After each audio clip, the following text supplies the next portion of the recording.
Sahabat-sahabat bangsa Indonesia yang berbahagia, nama Kiai Haji Imaduddin Usman, seorang ulama dari Banten, makin ramai diperbincangkan jagat bangsa Indonesia. Sosok Kiai Imaduddin Usman akhir-akhir ini tesisnya makin diperbincangkan terkait mempertanyakan nasab habaib di Indonesia. Tesisnya yang membatalkan nasab habaib di Indonesia terkait sosok Sayyid Ubaidillah bin Sayyid Ahmad Muhajir. Kini bola saljunya makin menggelinding di mana-mana. Ternyata sosok Kiai Haji Imaduddin Usman ini punya 7 fakta yang tidak bisa disangka-sangka. Pertama, Kiai Haji Imaduddin Usman lahir dari keluarga ulama. Ia lahir pada 15 Agustus 1976 di Pampung Cempaka Kresek, Tangerang, dari ayah Kiai Sarman dan ibu Hajah Suaro. Ia adalah pribadi yang baik, sederhana, jujur, karismatik, dan dermawan. Kiai Imaduddin Usman ini terbilang memiliki garis keturunan yang bagus dan soleh, hingga ada pertemuan leluhurnya dengan leluhur Kiai Haji Ma'ruf Amin, Wakil Presiden Republik Indonesia, yaitu bertemu di Raden Wiranegara atau masyhur dikenal Syekh Ciliwung bin Raden Arya Wangsakara, sang pendiri kearyaan di Tangerang abad 17 Masehi. Raden Arya inilah yang nasabnya sampai kepada Syekh Syarif Hidayatullah atau Sunan Gunung Jati. Yang kedua, Kiai Imaduddin Usman memiliki pendidikan dengan kualifikasi yang jelas. Ia tercatat menjadi siswa di Sekolah Dasar Negeri Kresek 3, kemudian dilanjutkan Sekolah Menengah Pertama Negeri SMPN Kresek, kemudian dilanjutkan belajar di Madrasah Aliyah Ashabul Maimanah di Kecamatan Tirtayasa, Kabupaten Serang. Kiai Imaduddin Usman kemudian melanjutkan studinya di Sekolah Tinggi Agama Islam Negeri Stain Sultan Maulana Hasanuddin Banten di Serang, saat ini menjadi UIN Banten. Kiai Imad kemudian melanjutkan studi S2-nya di Institut Ilmu Al-Quran IIKI Jakarta. Dari sini Kiai Imaduddin Usman adalah sosok akademisi yang punya kualifikasi pendidikan yang sangat jelas. Yang ketiga, Kiai Imaduddin Usman adalah cicit murid dari Syekh Nawawi Al-Bantani.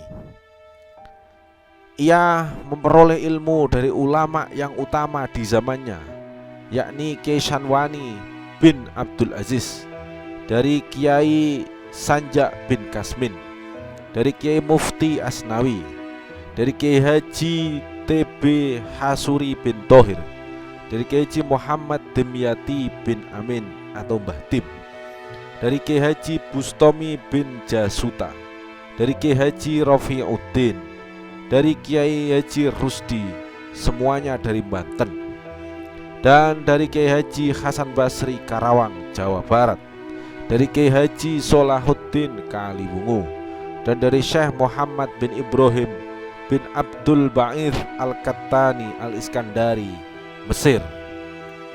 Guru-gurunya ini jika dilihat dari ketersambungan sanadnya adalah cucu murid dari Syekhul Alim Al-Allamah Al-Arif Billah Az-Zahid Al-Hafidh Syekh Muhammad Nawawi bin Umar Al-Bantani, seperti Kiai Syanwani murid dari Abuya Siddiq Combong Baros, dan Abuya Siddiq murid dari Syekh Nawawi Al-Bantani. Dengan demikian, Kiai Haji Imaduddin Usman adalah cicit murid dari Syekh Nawawi Al-Bantani, bukan cicit secara nasab biologis. Sanad ilmu dan agama ini diperoleh dengan rehlah dan mujahadah dari kiai-kiai, dari para ulama yang berasal dari Serang Banten, Tangerang, Karawang, Magelang, dan Mesir.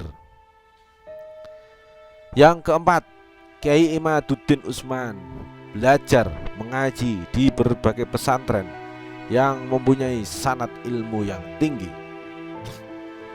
Kiai Imaduddin Utsman Tangerang ini menempuh pendidikan ilmu agama melalui berbagai macam pondok pesantren yang ia jelajahi, seperti pondok pesantren Cidahu Pandeglang, pondok pesantren Darul Falah Rengas Dengklok Karawang, pondok pesantren Al-Wardayani di Sukabumi, pondok pesantren Pertapan di Pinuang Serang, pondok pesantren Gaga di Kronjo, pondok pesantren Buni Ayu di Balaraja, dan Ruwaqul Azal Al-Iskandaria di Mesir. Yang kelima, Kiai Imaduddin Utsman adalah aktivis kader NU Tulen. Kiai Imaduddin Utsman dikenal aktif terlibat dalam berbagai kepengurusan Nahdlatul Ulama. Diketahui pada tahun 2006 hingga 2011 ia dipercaya menjadi Ketua Majelis Wakil Cabang atau MWC NU Kecamatan Kresek, Tangerang. Pada 2018 ia didapuk untuk menjabat sebagai Wakil Khatib Syuriah PBNU Provinsi Banten. Mulai tahun 2020 hingga sekarang, Kiai Imaduddin Utsman menjabat sebagai Ketua Robitoh Ma'ahid Islamiyah atau Persatuan Pondok Pesantren di lingkungan NU di jajaran pengurus wilayah Nahdlatul Ulama Provinsi Banten, sekaligus menjabat sebagai penasihat generasi muda NU GMNU Banten dan Rijalul Ansor Kabupaten Tangerang. Yang keenam, Kiai Imaduddin Utsman adalah penulis produktif yang dahsyat. Beberapa karya tulisnya diantaranya adalah Kitab At-Ta'aruf fi Muqaddimatil Ilmi At-Tasawuf, pakai berbahasa Arab dalam bidang ilmu nahwu. An-Nailul Kamil fi Syarhi Matnil Awamil, kitab berbahasa Arab dalam ilmu nahwu. Al-Qaulul Mufid fi Hukmil Mukabbir As-Saud fil Masajid, kitab berbahasa Arab tentang fikih hukum speaker. Al-Qaulul Labib fi Hukmit Talaqqub bil Habib, kitab berbahasa Arab tentang fikih hukum bergelar Habib. Tuhfatul Nadhirin, kitab berbahasa Jawa Pegon tentang ilmu mantik. Fathul Ghafur fi Abyatil Buhur, kitab berbahasa Arab berisi wazan syair Arab. Ilmu Waris, terjemahan dari Matan Rohbiyah, kitab berbahasa Indonesia tentang ilmu waris. Sejarah pendiri Tangerang Raden Arya Wangsakara, dan kitab atau buku dari Banten Ku Sebut Namamu, sebuah novel. Yang ketujuh, Kiai Imaduddin Utsman menjadi anggota lembaga Bahsul Masail PBNU di era Ketua Umum Kiai Yahya Khalil Saquf atau Gus Yahya. Sesuai SK PBNU nomor 31-2-Romawi.04-03-2022, ditandatangani oleh Rais Am PBNU Kiai Miftahul Ahyar, Katib Am PBNU Kiai Ahmad Said Asrori, Ketua Umum PBNU Kiai Yahya Khalil Saquf, Sekretaris Jenderal PBNU Haji Saifullah Yusuf. Kiai Haji Imaduddin Utsman dinyatakan dengan jelas sebagai jajaran pengurus lembaga Bahsul Masail PBNU. LBM atau Lembaga Bahsul Masail sebagaimana termaktub dalam bab 5 pasal 17 ayat 6 Anggaran Rumah Tangga atau ART PBNU, bertugas membahas masalah-masalah maudhu'iyah, tematik, waqi'iyah aktual, untuk menjadi keputusan PBNU. Itulah 7 fakta dahsyat tentang sosok Kiai Haji Imaduddin Utsman Al-Bantani yang namanya terus menjadi tokoh yang diperbincangkan di jagat media sosial dan di seluruh penjuru Nusantara hari ini. Sekian, selamat untuk semua bangsa Indonesia.